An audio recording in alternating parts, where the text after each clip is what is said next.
எங்களின் சேனலின் சார்பாக அனைவருக்கும் இனிய வணக்கங்கள். இன்னைக்கு நம்ம பார்க்க போற பதிவு முருகப்பெருமானின் ஒரு அற்புதமான வைகாசி விசாகம் பற்றிய பதிவுங்க. ஆறுமுகம் அருளிடும் அனுதினமும் ஏறுமுகம். கண்டிப்பாக முருகப்பெருமானை யார் ஒருத்தவங்க தொடர்ந்து வழிபடுறோமோ கண்டிப்பா நம்முடைய வாழ்க்கையில என்னைக்குமே ஏற்றமும் ஏர்முகமும் மட்டும்தான் இருக்கும். அப்படிப்பட்ட முருகப்பெருமானின் விரதமும் முக்கியமான ஒரு நாளும் தான் வைகாசி விசாக நாள். இந்த நாளானது நமக்கு முருகப்பெருமானின் அருளும் நமக்கு வேண்டிய வரங்கள் எல்லாமே கிடைப்பதற்கான மிகச்சிறந்த ஒரு நாள். இந்த நாள்ல முருகப்பெருமானின் வழிபாடு மட்டும் இல்லாமல் நம்முடைய வீட்டுல சில முக்கியமான பொருள்களை நம்ம வாங்கி வைப்பதனால நவகிரகத்துல செல்வத்தை அருளக்கூடிய சுபகிரகத்தின் அருளும் சேர்ந்து கிடைக்கும் அப்படிங்கிற ஒரு ஐதீகம் இருக்குங்க. அதனால வீட்ல என்னைக்குமே செல்வமானது பெருகும், செல்வமானது தொடர்ந்து சேர்ந்துகிட்டே இருக்கும் அப்படிங்கிற நம்பிக்கை. அப்படிப்பட்ட என்னென்ன பொருட்கள் நம் வீட்டுக்கு வாங்கி வைக்கணும், அதே மாதிரி வைகாசி விசாகம் நாள் அன்னைக்கு மறக்காமல் செய்யக்கூடிய ஒரு தானம், இது இரண்டும் தான் நாம் பார்க்க போறோம் இந்த பதிவின் மூலமாக. இப்ப வாங்க பதிவுக்குள்ள போகலாம். வைகாசி விசாகம் நாளானது நமக்கு முருகப்பெருமான் அவதரித்த ஒரு நாள். இது நம்முடைய வீட்டுல சரி, நம்முடைய வாழ்க்கையிலும் சரி, நல்ல ஒரு செல்வ செழிப்பு, மகிழ்ச்சி, நேர்மறை ஆற்றல் இது எல்லாமே அதிகரிக்க செய்வதற்கான மிக முக்கியமான ஒரு நாள்.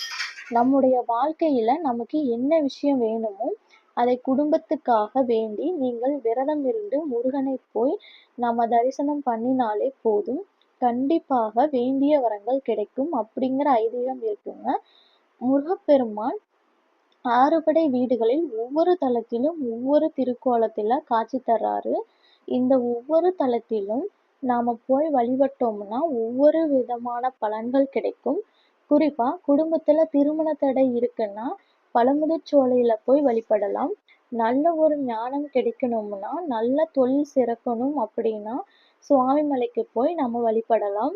வாழ்க்கையில இருக்கிற எல்லா விதமான மங்களமும் நமக்கு சேரணும் அப்படின்னா திருச்செந்தூர் முருகனை வழிபடலாம். அதே மாதிரி ஒருத்தருடைய வாழ்க்கையில செல்வமும் செல்வாக்கும் வருமானம் இது எல்லாம் பெருகணும்னா வைகாசி விசாகம் நாள் அன்னைக்கு போயிட்டு பழனி முருகனை தாராளமாக நீங்க வழிபடலாம். இப்ப வாய்ப்பு இருக்கிறவங்க பழனிக்கு பக்கத்துல இருக்கிறவங்க போயிட்டு பழனியில வழிபடலாம். இப்ப நிறைய பேர்னால பழனியில போய் வழிபாடு செய்ய முடியாது, ரொம்ப கூட்டமாக இருக்கும். அப்படி முடியாதவங்க நம்முடைய வீட்டிலேயே மிக எளிமையான முறையில் விரதம் இருந்து முருகனை வழிபடலாம். அதுக்கப்புறமா பக்கத்துல இருக்கிற முருகன் கோவிலுக்கு போயிட்டு நீங்கள் தாராளமாக வழிபடலாம். முருகனுடைய அருளானது நமக்கு பரிபூரணமாக கிடைக்கும். இந்த நாள்ல விரதம் இருந்தாலும் சரி, விரதம் இருக்க முடியல அப்படின்னாலும் சரி, கந்த சஷ்டி கவசமும் கந்தகுரு கவசமும் நாம் பாராயணம் பண்றது அவ்வளவு ஒரு விசேஷம், அதிக பலனை கொடுக்கும். அப்படி பாராயணம் பண்ண முடியாதவங்க யூடியூப்ல போட்டு அந்த பாடலையாச்சும் கேட்கலாம். அப்படி இரண்டுமே பண்ண முடியல அப்படிங்கிறவங்க முருகனுடைய அற்புதமான ஒரு வரி மந்திரம் ஓம் சரவண பவ என்று சொல்லி அன்றைய நாள் முழுக்க முழுக்க சொல்ல சொல்ல நம்முடைய வேண்டுதல்கள் கண்டிப்பாக நடக்கும் அப்படிங்கிற ஒரு ஐதீகம் இருக்குங்க. அதனால இந்த ஒரு விஷயத்தை மட்டும் மறக்காமல் செஞ்சிருங்க. இப்படி இந்த வைகாசி விசாகம் அன்னைக்கு நமக்கு நிறைய முருகனுக்காக அந்த வழிபாடுகளையும் வேண்டுதல் வைக்கிறது, இப்படி நிறைய விஷயங்கள் இருக்குங்க. ஆனால் மறக்காமல் நம்முடைய வீட்டுக்கு சில பொருட்களை இன்றைய நாள்ல வாங்கி வச்சோம்னா கண்டிப்பாக நம்முடைய குடும்பத்துல நல்ல நல்ல விஷயங்கள் நன்மைகள் அதிகம் நடக்கும். நம்ம வீட்டுல நிறைய பாசிட்டிவ் வைப்ரேஷன் இருக்கும், நல்ல செல்வமானது பெருகத் தொடங்கும் அப்படிங்கிற ஐதீகம் இருக்குங்க. இது காலையில வாங்கலாம், இல்லாட்டி மாலையில வாங்கலாம். அப்படி வைகாசி விசாகம் அன்னைக்கு வாங்கக்கூடிய மிக முக்கியமான பொருட்கள் என்னன்னா, முதல் பொருள் என்னைக்குமே கல்லுப்பு தாங்க.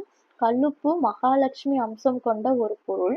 கல்லுப்பு 1/2 கிலோ ஆவது அன்னைக்கு வாங்குவது அப்படிங்கிறது ரொம்ப ரொம்ப விசேஷமுங்க. அதே மாதிரி துவரம் பருப்பு, இது செவ்வாய்க்கு உரியது. நம்ம முருகப்பெருமானை வழிபடுறவங்களுக்கு எல்லாமே தெரியும், நம் துவரம் பருப்புலாம் தூபம் ஏத்துவோம். அந்த துவரை அப்படினாலே அது செவ்வாய்க்கு உரியது. அதனால துவரம் பருப்பு அன்னைக்கு வாங்கி வைப்பது மிக நல்லது. அதே மாதிரி நாட்டு சர்க்கரை, இது குறுக்கான ஒரு அம்சம். அதே மாதிரி நாட்டு சர்க்கரை வாங்கி வைப்பது நல்லது. அதே மாதிரி வெள்ளை சர்க்கரை வாங்கலாம். வெள்ளை பொருட்கள் எல்லாமே சுக்கிரனுடைய அம்சம். அதனால பால், பூஜை பொருட்களான சந்தனம், பச்சை கற்பூரம், ஏலக்காய், விரலி மஞ்சள், கிராம்பு இது மாதிரியான எளிமையான பொருட்கள் நம்முடைய வீட்டுல வாங்கி வச்சுட்டு இது பூஜைக்குத்தான் பயன்படுத்திக்கணும் அப்படிங்கிறது அவசியம் கிடையாதுங்க. நம்முடைய தேவைக்கு எடுத்து சமையலுக்கு உபயோகிச்சுக்கலாம். இதுல ஏதாச்சும் 2, 3 பொருட்களை நம்ம அன்னைக்கு வாங்கி வீட்டுல வச்சோம் அப்படின்னா கண்டிப்பாக நல்லபடியான மாற்றங்கள், நல்லபடியா செல்வங்கள் சேருவதற்கான நல்லபடியான நேரம் இது எல்லாமே கூடி வரும் அப்படிங்கிற ஐதீகம் இருக்குங்க. அதனால இப்படி இந்த எளிமையான பொருட்களை வாங்கி நீங்கள் வழிபட்டு பாருங்க. நிச்சயமாக இந்த வைகாசி விசாகம் அன்னைக்கு அதிர்ஷ்டத்தை தரக்கூடியதாக சொல்லப்படுதுங்க. அதே மாதிரி இந்த ஒரு நாள்ல நம்ம மறக்காம செய்யக்கூடிய ஒரு தானம் இருக்கு. ஏன்னா முருகப்பெருமானுக்கு என்னதான் விரதம் இருந்து நாம வழிபாடு பண்ணினாலுமே மிக மிக முக்கியமான ஒரு விஷயம் தானம் தான். ஏன்னா நம்மனால முடிந்த அளவுக்கு அடுத்தவங்களுக்கு தான தர்மங்கள் செய்யறோமோ கண்டிப்பா நம்முடைய பாவ கருமாக்கள் எல்லாமே போய் புண்ணியங்கள் கிடைக்கும். வாழ்க்கையில ரொம்ப தொடர்ந்து கஷ்டப்பட்டுட்டு இருக்கோம்னாலும் சரி இது மாதிரி சின்ன சின்ன தானங்கள் இந்த விசேஷமான நாட்களில் செய்வதன் மூலமாக நமக்கு கண்டிப்பாக இரட்டிப்பான பலன் கிடைக்கும்.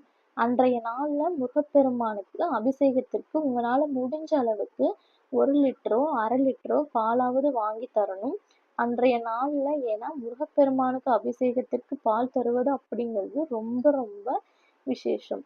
அப்புறமா தானமா நிறைய பேர் கோவில அன்னதானம் கொடுப்பாங்க. அந்த உங்களால என்ன முடியுமோ அரிசி, பருப்பு, நெய் இப்படி எது வேணாலும் நீங்க வாங்கி கொடுக்கலாம். அப்படி பெரிய அளவுல செய்ய முடியல அப்படிங்கிறவங்க பட்சத்துல யாருக்காச்சும் ஒருத்தருக்காச்சும் நம்ம அன்னதானம் வழங்கினோம்னா கண்டிப்பா அந்த புண்ணியங்கள் நமக்கு மட்டும் கிடையாதுங்க. நம்முடைய வம்சத்தில் வரக்கூடிய சந்ததிகள் எல்லாருமே நல்ல நிலைமையில இருப்பாங்க. அதனால அன்னதானம் உங்களால எவ்வளவுக்கு எவ்வளவு செய்ய முடியுமோ கண்டிப்பாக அன்றைய நாள்ல செய்யுங்க. கண்டிப்பா ஒருத்தருக்காச்சும் உங்களால முடிஞ்ச அன்னதானத்தை பண்ணுங்க. கண்டிப்பா இந்த எளிமையான முறையை வைகாசி விசாகம் அன்னைக்கு செஞ்சு பாருங்க. என்னைக்குமே குடும்பத்துக்கு நல்லது மட்டுமே தாங்க நடக்கும். இந்த ஒரு பதிவானது கண்டிப்பா உங்க எல்லாருக்குமே பிடிச்சிருக்கும்னு நினைக்கிறோம். நம் சேனலை பிடித்திருந்தால் லைக் பண்ணி சப்ஸ்கிரைப் பண்ணி சப்போர்ட் பண்ணுங்க. நன்றி, வணக்கம்.